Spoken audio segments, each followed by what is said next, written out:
Hey everyone, today on League of Legends Minis, I'm going to talk about Vladimir.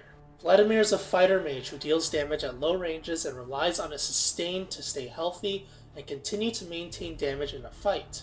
His E, Tides of Blood, is the core of his play pattern. It's an AoE ability that spends his health to deal damage to everything around him. Additionally, it improves his healing whenever he uses it. This includes healing from his Q, healing from his W, as well as his health regen and spell vamp. The ability can be stacked up to 4 times for a maximum of 200% damage and 36% increased healing, not counting any items or masteries.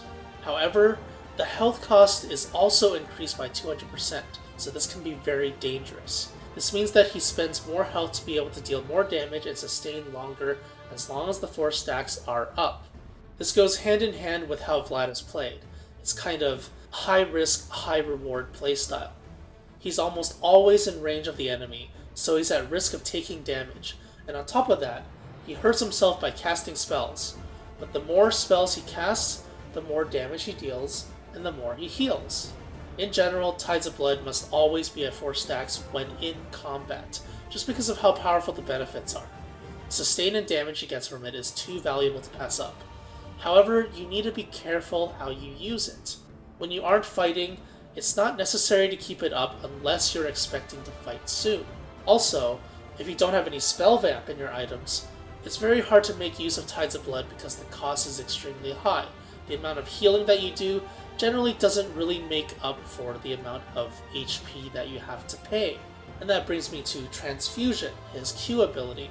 If Transfusion isn't max rank, it's going to be a lot harder to take advantage of the bonus healing as well. So all of these factors combined means that Tides of Blood is actually very weak in the early game and needs to scale up based on your abilities as well as your items. Don't spam Tides of Blood too much early, or you're just going to kill yourself. Once you reach that 2 to 3 item point, max both your Q and your E, Vlad becomes really scary for his enemies. So just bide your time and learn to pace yourself, not just in the early stages of the game, but also when using Tides of Blood itself for the bonus effects. Using it too much can kill you, using it too little can also kill you. So you gotta find a balance, you gotta really understand how and when you're supposed to use this ability, but generally you want to always have this ability up because it just synergizes so well with the rest of your kit. Anyway, that's it for this episode. I hope you enjoyed it, and as always, thanks for watching and see you next time.